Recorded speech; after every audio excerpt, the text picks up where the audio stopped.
HIV, human immunodeficiency virus, has infected approximately 1.2 million people in the US. 1 in 8 people are unaware they are infected. If someone is unsure if they have HIV, the best thing to do is to get tested. The HIV tests look for antibodies, which are proteins the body makes to react against the presence of HIV. A person can contract the HIV virus through the transfer of body fluids by sex without a condom, a mother passing it to her baby, sharing injecting equipment like needles or syringes, and contaminated blood transfusions and organ transplants. HIV is not transmitted by insect bites, toilet seats, kissing or saliva, sharing cutlery, touching, or through water and air.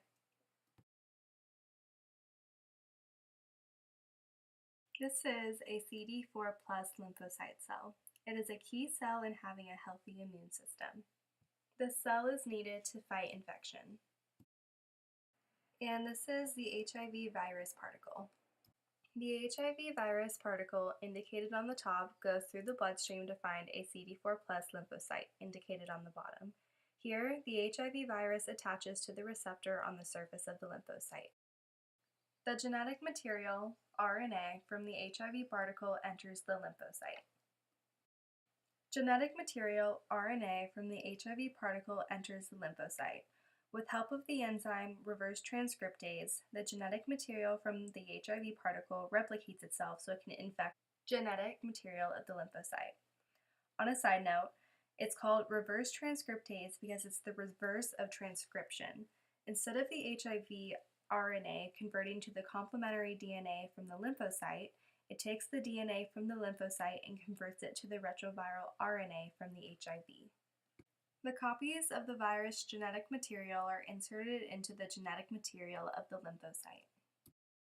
This new genetic material causes the lymphocyte to make a blueprint plan needed for manufacturing new HIV particles.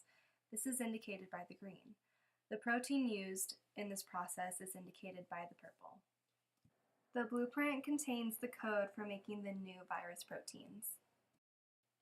The new HIV particles are produced from the infected lymphocyte cell and released. This process then destroys the infected lymphocyte.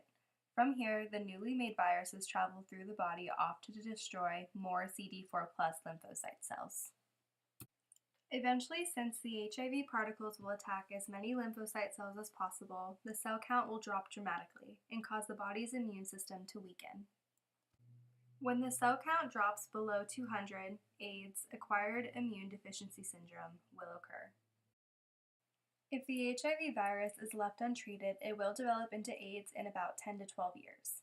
AIDS is the final stage of HIV, which is when the immune system is badly damaged. People who are diagnosed with AIDS will typically survive about 3 years.